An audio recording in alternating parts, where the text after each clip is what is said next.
just to clarify, pro athlete in tennis and not squash. But I think when we started the journey last year of starting the Indian Open, I think the endeavor and vision that Parth, Manisha and all of us had was how is it that we can start providing a platform for Indian athletes to play competitive tournaments of the highest level much more frequently. And we are so proud that I think over the last few years, thanks to the amazing effort by these athletes, today India actually has 7 players ranked in the top 100, which is commendable, which is phenomenal.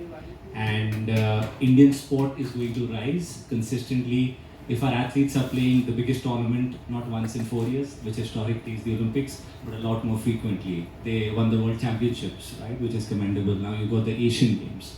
And so as that starts happening at a much better frequency, you'll see that our athletes are shining at the brightest stage. That's our vision. Our vision also is to start commercializing a lot of the non-cricket sports in a creative way, which is the reason why you're seeing a setup like that outdoors, which also blends culture, entertainment into sport. And we are very confident that we're going to have a packed house for all the days, and hopefully there's going to be a lot of crowd cheering for them and all the athletes who are here from all around the world, and really excited for what the tournament holds. Thank you. Yes, absolutely. And you mentioned the Olympics. I can't help but ask, how do you see the JSW Indian Open contributing and being a stepping stone to our young talent leading up to 2028, the LA Games? Very important. These athletes have the winner gets about 500 ranking points if my homework is right, and that helps them a lot in their ranking, in their progression, and we have generally a great talent field going into the Olympics, and yeah, wish them all the best. Yes, absolutely. Big games coming up ahead. But before that, we're going to see them in high intensity action right here at the CCI. And I'd like to ask Mr. Pandol, our home and host for this event, how important is it for the Cricket Club of India to be supporting such important and non-cricket events? How do you see it from your perspective as someone who's part of the squash committee?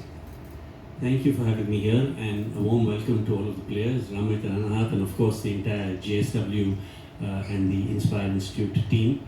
We are absolutely delighted to be hosting this tournament here, and I say hosting it again because over the years we've had the glass back court at the Brabourne Stadium for a number of earlier iterations of the tournament, and we think it's great to have it here. It's great to exhibit squash to a larger audience, and we think it's going to be a wonderful event once again. So wishing all the best and really looking forward to the next few days of action. All the best. Thank you. Manisha, I'm going to come over to you. As a high performance partner, how does the Inspire Institute of Sport contribute to players in tournaments like this? What does it mean to develop champion elite athletes and to keep their game at top level always? Well, I mean, I think that everybody thinks of athletes and success with training, and what is really lost out in a lot of different sports, and not just squash, across the board, is athletes also need to learn how to compete, which is why events, especially events which happen at home, add that extra layer of pressure, or add that extra layer of lights, and you play in front of a crowd which kind of, you know, is a lot more emotional than if you were playing in some nondescript club in the north of England and there's 5 people watching. So athletes have to learn how to play on a stage. Athletes have to grow. It's part of their journey, and learn how to compete at different levels. So this is just one aspect of a whole big kind of regimen of training. And what we hope to do, as Divyanshu said earlier, is that preparing athletes is one thing, but we also have a responsibility to the sport ecosystem as a whole, and getting everybody on the bandwagon and getting everybody interested in Olympic sport is something that needs to be done. I mean, we have so many amazing athletes in the country other than cricketers, and I know that, you know, cricket is miles ahead, but there are definitely different ways that we can exploit and throw our weight behind our Olympic hopefuls, and now I guess cricket is involved in that too, so all our athletes, I would say. But it's important that we know these guys become household names. These guys are kind of, you know, for the accolades that they bring in, they should be getting the recognition, and they should be kind of put on that pedestal. Of course, it's exciting times for sport in India right now, and women athletes particularly are really enjoying their moment in the sun, and may their tribe increase. I want to ask, tournaments like this, to see young female athletes coming through, Anaha, Joshna, how does that sort of sit well with you? Well, when I started my career 20 years ago, Joshna was my first athlete who I supported, and so, you know, to see how she's come along in her career. I've always had a bias to women athletes, and I know it's stupid and a little cliche because I'm a woman, but the truth is that the chances of success and probability for women athletes is much higher in India than the men. That's a fact. I mean, even my father told me, "Oh, thank God you're a women tennis player. You're much easier than the men." So we are much closer to the world standards. I think that we've proven that over time, but it's still, we don't get the seat at the table still. And so that's where it's at for me. I think, you know, more important than women athletes, I think we need to be able to create women leaders and people who can kind of empower these guys, and you know, people like Anahat, 10 years from now I'll be sitting there and she'll be sitting where I am, and that's amazing. Yeah, and I think just to add on that, we also, I think, walk the talk when it comes to women in sport. So the tournament has done that by having equal prize money for men's and women's. So it's something that we deeply feel that That's fantastic. that the future of Indian sport lies a lot in believing in our women athletes who are true superstars. So are the men. That's fantastic, and kudos to the team at JSW Indian Open for doing that and really walking the talk. And now coming to the players themselves, of course we see their rackets do the talking, but to hear them speak is always nice. Anahat, I'm going to ask you, you're coming on the heels of a very strong performance, you know, with your rankings, India #1, top tier global rankings at such a young age. Does that give you an added confidence coming into the tournament? Yeah, I think definitely. I had a good run in the tournaments like a month ago in the US, and getting to win a few of the events and having good matches with the top players definitely, you know, pushed me to train a bit more. I've not had a tournament for the past almost 1.5 months, and just given me a lot of time to train and focus on where I should be improving and be at my best coming into this tournament as well. You mentioned this tournament and of course not wanting to give away your strategy, but what are your expectations over the week that unfolds? Are you looking to sort of improve certain areas of your game so you can go deeper into the tournament week itself? I mean, I won't really change too much in the middle of the tournament, but yeah, I'm just focusing on what I've been working on for the past 1 month and just making sure that I'm sticking to my game and I'm taking it one match at a time. And yeah, obviously everyone's coming in here to win the tournament, so that's definitely going to be my end goal. Wish you good luck and look forward to seeing you play right here. Ramit, over to you. Of course, you're one of the more senior and experienced players on the tour. The tournament has an exciting, strong international field. How do you assess the level of competition? No, India is an amazing country. People love the culture here, the hospitality. Last year on the PSA, all the players told me that this was the best event of the year. You know, the way JSW looked after the players, the way the setup was done for a copper level event, it was something that world squash has never seen before. Obviously the platinums and stuff have that kind of infra, but to do it for a copper was probably the first time it's happened in our sport. So it's a country people like coming to, it's an event people like last year that took the squash world by storm, so all the players are back. And I think that's important to get the best players in the world to come to India, not only for us to compete against them, but also for the younger generations to have the opportunity to watch them on court. Yeah, I mean, that is an invaluable experience for young athletes looking to sort of break into the top ranks. What will be your focus area for the week ahead? As Anhat said, Yeah. as Anhat said, you know, everyone coming to this event will have the same goal to try to win this event. As Manisha ma'am said, the pressure obviously playing at home, that was spot on. That's something athletes relate to, where I think it's the closest kind of pressure we would feel before the Asian Games, because if you're playing in the north of England, as ma'am said, with 5 people watching, it's not going to hit the same spot as playing at home. So from that standpoint, is something, if you ask me what I would focus on, I would like to see how I handle the pressure at this event.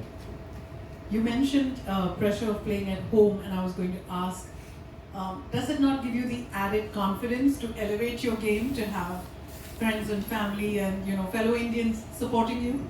Yeah, absolutely, it's a lot of fun, but that's what leads to the pressure as well, right? When you have your friends and family watching you play, and of course there's more emotion involved because you're playing in front of people you know at home, so it gets a little more spicy, which is good. It's good competition. I hope you guys enjoy that. Drama is always good in sports, so looking forward to it. Thank you for those insights and good luck to our players. On this note, I'm going to open up the room for questions from our friends in the media. If you would like to ask a question to anybody on the panel here, raise your hand and we'll get a microphone across to you. Hi Ramit and hi Ahmad. How important it is for squash to get accepted as a medal event at Olympics? It's already in the Olympics, is that your question? Yeah. How important? What it means for the squash community to be, for the sport to be included at the Olympics? I'm gonna take this as Matt said, women need to come up. I mean, it's obviously very, very exciting. It's the first time that it's been a part of the Olympics, and all the athletes have been really looking forward to it. Before this, the biggest event you could play was maybe the Commonwealth, but now that Olympics is there, and of course, it's every athlete's dream to go and play in the Olympics and win a medal. And I think it's in the early 28th, so for the next few years, that's going to be everyone's aim. And in the long run, that's going to be on my mind as well, to make sure that I'm able to train up to the Olympics and possibly get a medal for the country. Yeah, I mean, it is the biggest sporting event in the world, so it's everyone's dream to be there. Apart from that, I think what our sport has benefited from is JSW and corporates getting on board that have really supported the sport after it's gone into the Olympics. So we're having tournaments like this, which wouldn't have happened if squash wasn't in the Olympics. So the entire squash ecosystem has seen a massive change after it's made the Olympics. So I think that, in addition to the dream of the Olympics, is something all athletes are looking forward to. Thank you.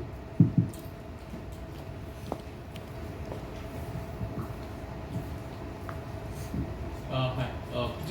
Can you take us through how do you plan for the Asian Games this year, and also if for you guys personally, if your travel plans or your tournament plans have been affected with current crisis? Travel plans, this is at home, so it's very convenient for us. The next tournament I'm playing is in London right after this. As of now, my flight is now cancelled, so it depends on how the war. I mean, that's a question I think Iran or Donald Trump would probably answer better than us athletes sitting here, but we would take a call depending on what's going on in the world at that point in time. In terms of preparation, World Championships is in Cairo, which is in the affected area.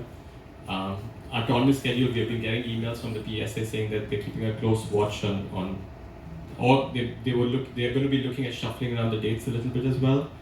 So there's a bit of uncertainty when it comes to our planning, but obviously Asian Games is going to be the focus. We all want to peak, especially because it's a qualification criteria for the Olympics as well. So that's definitely the major focus of the year. For you and the Asian Games, lastly just the Asian Games, how do you kind of prepare and approach that one? I mean, there's a lot of tournaments on the way before the Asian Games as well, so I'm just trying to take it one step at a time. Firstly, focus on this one and the upcoming PSA events, and yeah, I mean, it's definitely there in the picture. It's very, very soon, and it's one of the major games as well. So last time I got 2 bronze medals, so hopefully I can, do better and change it to maybe a silver or gold as well.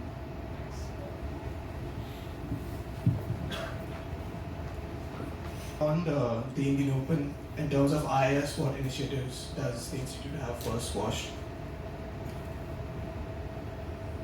Well, I think we'd like to do a lot with squash. Squash is a sport that's very, very close to Parth. He used to play it, so it's one of his kind of pet projects. So the big discussion points right now is really going into a broad-based development and taking the sport into various different pockets, which is not. It's essentially a club sport. You know, over urban areas, big members of clubs have essentially played it. So we're trying to figure out a way that we can kind of broad base the sport, whether we can get it into schools and talk about that. The other big question right now, obviously, is adding squash as a full-time sport in IIS, and we're actually day after tomorrow or tomorrow now is a big discussion on various plans that are there to kind of inculcate squash full-time. So we're trying to work with a younger group of kids. We're trying to kind of take it a little bit lower and develop the sport a lot more. Squash is under, I mean, there's a lot of competition now, right? And you have to kind of understand that at the end of the day, after LA, if it's included in Brisbane, I think that will be the real litmus test on how much investment will be thrown into it.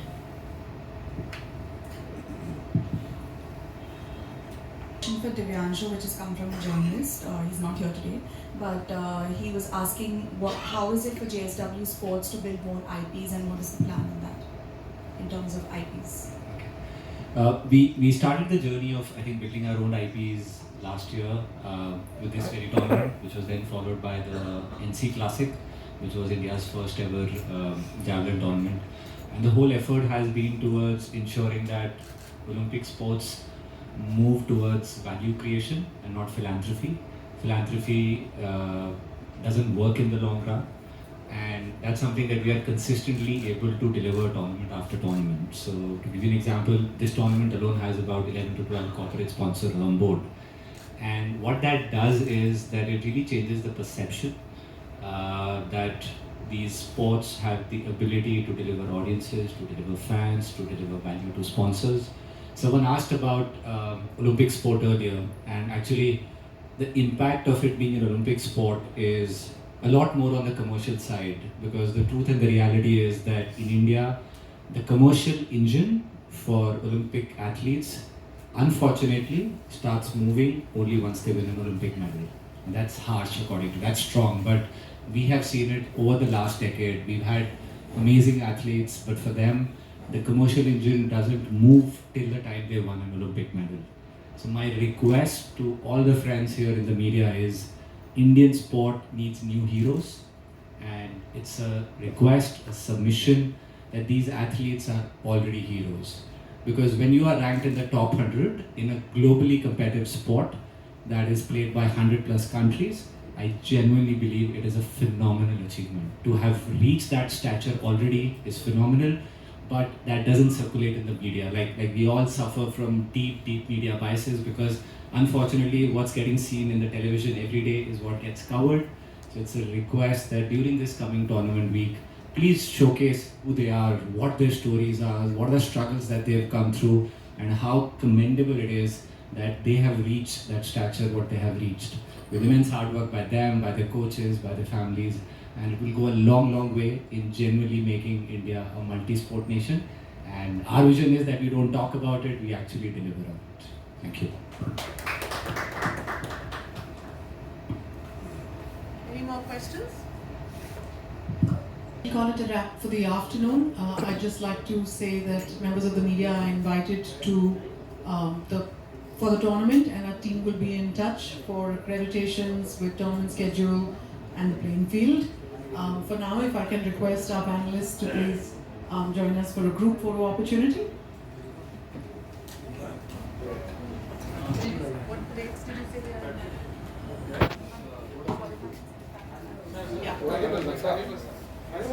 So the media will be invited for the event from the quarterfinals onwards, which is 20th March onwards, 20th, 21st and 22nd. But yes, the team will be in touch.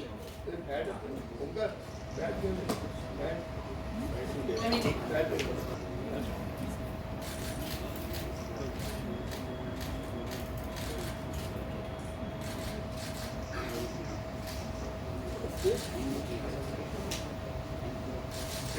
Super, thank you.